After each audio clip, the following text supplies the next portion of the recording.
Hello friends, जब से CBSE maths का एग्ज़ाम हुआ है, तब से पूरे सोशल मीडिया पे ये बवाल मचा हुआ है कि इस बार सीबीएसई ने मैथ्स का जो पेपर है बहुत ही टफ बनाया हुआ है। तो इसी डाउट को हम लोग क्लियर करने वाले हैं और देखने वाले हैं कि क्या वास्तव में जो सीबीएसई ने मैथ्स का पेपर बनाया है ये टफ है या मॉडरेट है या ईज़ी है। ठीक है, तो हमारे पास है सेट 1।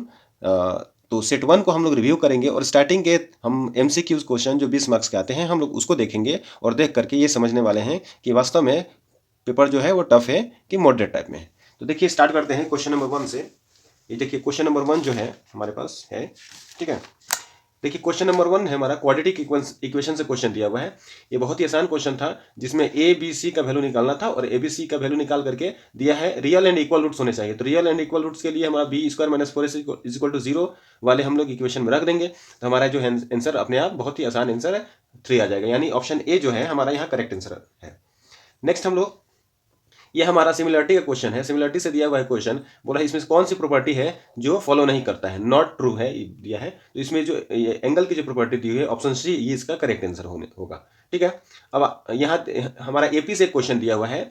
एपी का क्वेश्चन क्या है, नंबर एन टर्म दिया हुआ है root two n plus one और इसका कॉमन डिफरेंस निकालना था। तो सिंपल था ये क्वेश्चन, ज़्यादा टफ नहीं था।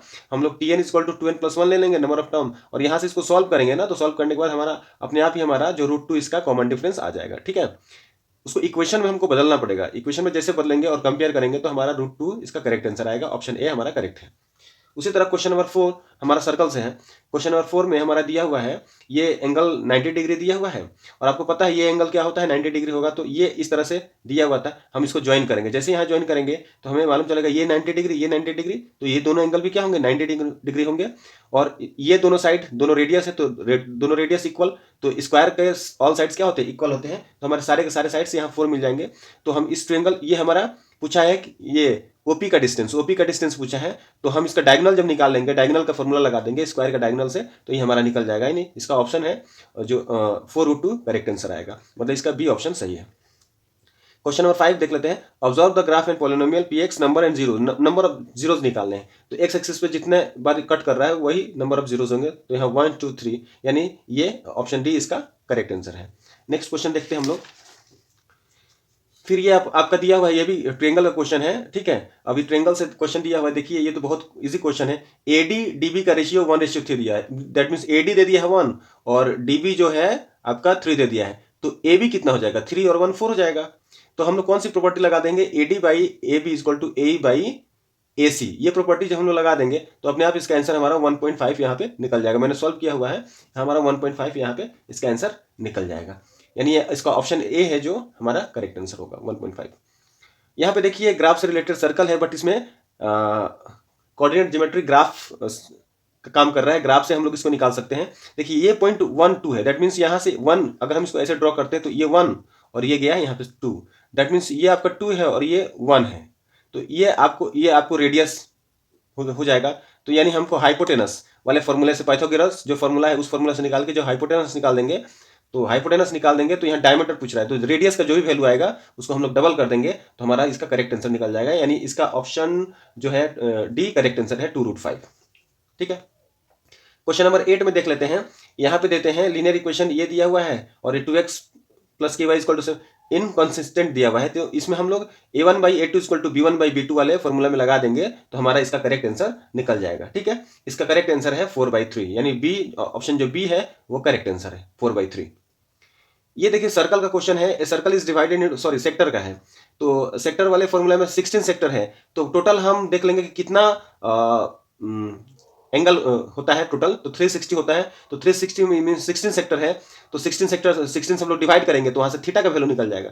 और जैसे ही थीटा का वैल्यू निकल जाएगा तो हमारे पास रेडियस दिया हुआ है, रेडियस दिया हुआ है। हम लोग उसमें क्या करेंगे, ईच सेक्टर का एरिया निकालने के लिए हम लोग सेक्टर एरिया का फॉर्मूला लगा देंगे। तो उससे हमारा 77/8 हमारा ये करेक्ट आंसर, ऑप्शन डी जो है वो करेक्ट आंसर निकल जाएगा। आते हैं क्वेश्चन नंबर 10 में देखने के लिए। प्रोबेबिलिटी का है।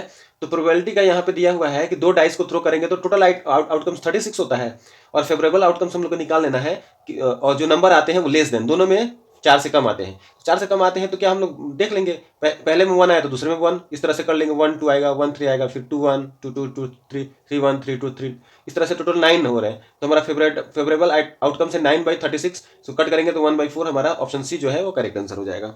ठीक है, उसके बाद यहाँ देखिए साइन एक ट्रिग्नोमेट्री का क्वेश्चन है, बहुत इजी क्वेश्चन दिया हुआ है। साइन ए का वैल्यू दिया है 1/3, तो सिंपल इसको कॉसेक क्या हो जाएगा, 3 हो जाएगा।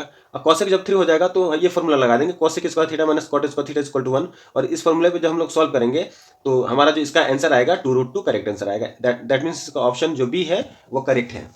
ये भी क्वेश्चन बहुत ईजी था इसको, ठीक है। 1 + tan स्क्वायर थीटा पूरा फॉर्मूला के ऊपर है, 1 + tan square theta sec square theta होता है, 1 + cot square theta cosec square theta होता है। अब उसको हम लोग क्या कर लेंगे, 1/cos 1/sin, तो साइन ऊपर चला तो sin square by cos square, that means tan square इसका करेक्ट आंसर आएगा। हमारा ऑप्शन ए करेक्ट आंसर है। ये जो क्वेश्चन नंबर 13 थोड़ा लॉजिकल रीजनिंग से रिलेटेड क्वेश्चन है।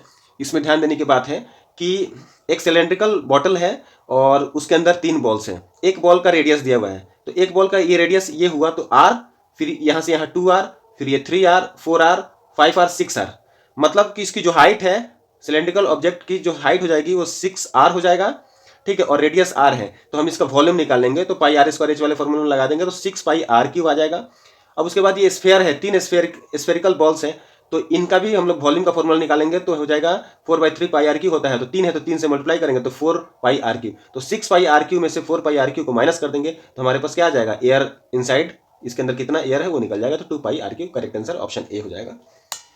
ये हमारा दिया हुआ है PQR 65 डिग्री। सिंपल देखिए ये 65 दिया हुआ है तो ये एंगल कितना होगा, 115 हो जाएगा। तो जब ये 115 हो जाएगा तो ये दोनों साइड रेडियस है तो दोनों साइड इक्वल है, तो जब दोनों साइड इक्वल है तो दोनों एंगल भी क्या होंगे, इक्वल होंगे। यानी हम लोग ये 65 को 2 से डिवाइड करेंगे तो ये दोनों एंगल निकल जाएंगे 32.5।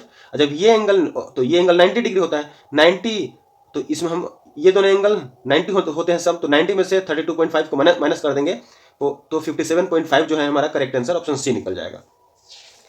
नेक्स्ट क्वेश्चन देखते हैं, क्वेश्चन नंबर 15 बहुत इजी है, कोऑर्डिनेट ज्योमेट्री का क्वेश्चन है, ठीक है, उस फॉर्मूले को लगा देना है, थोड़ा ट्रिग्नोमेट्री का कंसेप्ट भी है, तो जब इसको आप सॉल्व करेंगे तो ऑटोमेटिकली आपका a² + b² आ जाएगा, और उसमें sin square theta plus cos square theta equal to 1 हो जाएगा, और a² और b² दोनों कॉमन हो जाते हैं, तो ये बहुत ईजी क्वेश्चन है, हो जाएगा, ठीक है। तो इसका ऑप्शन ए जो है इसका करेक्ट आंसर है। आते हैं 16 नंबर क्वेश्चन। 16 नंबर क्वेश्चन थोड़ा कॉम्पिटेंसी बेस्ड क्वेश्चन दिया हुआ है, बट इसका भी थोड़ा कंसेप्ट चाहिए। बोला है कि एक तो आइसक्रीम जो कोन के शेप में है, जिसका रेडियस r है और हाइट h है, तो इसकी वॉल्यूम निकाल लेना है, इस कोन की वॉल्यूम निकाल लेना है, और उसमें 2 स्फेरिकल स्कूप आइसक्रीम डाले जाते हैं तो उससे वो भर जाता है। इसका मतलब जो स्फेरिकल स्कूप की जो वॉल्यूम होगी और ये आइसक्रीम का कोन का वॉल्यूम दोनों क्या होगा, इक्वल होगा। तो दोनों के वॉल्यूम को अगर हम इक्वल करके अगर रखेंगे तो ऑटोमेटिकली हमारा इसका आंसर निकल जाएगा।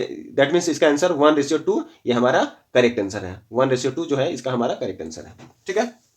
आप लोग इसको देख सकते हैं, फॉर्मूले में लगाएंगे तो इसका आंसर आ जाएगा, ठीक है।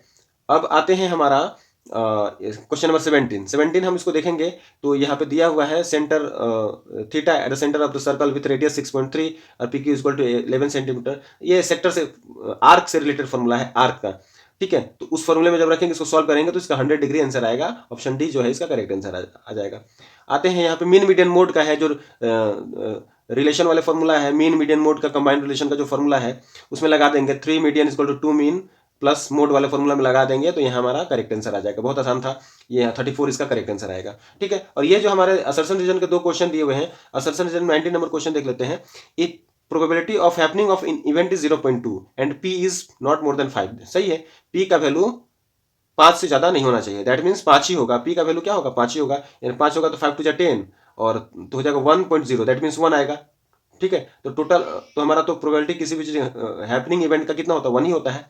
अब ये देखे हैं तो ये जो हमारा ये इस इक्वेशन के लिए दिया हुआ है बट सारे इक्वेशन के लिए नहीं है, तो इसका ऑप्शन जो सी करेक्ट आंसर हो जाएगा। दैट मीन्स सी क्या हो जाएगा, assertion A is true but reason is false हो जाएगा, ठीक है।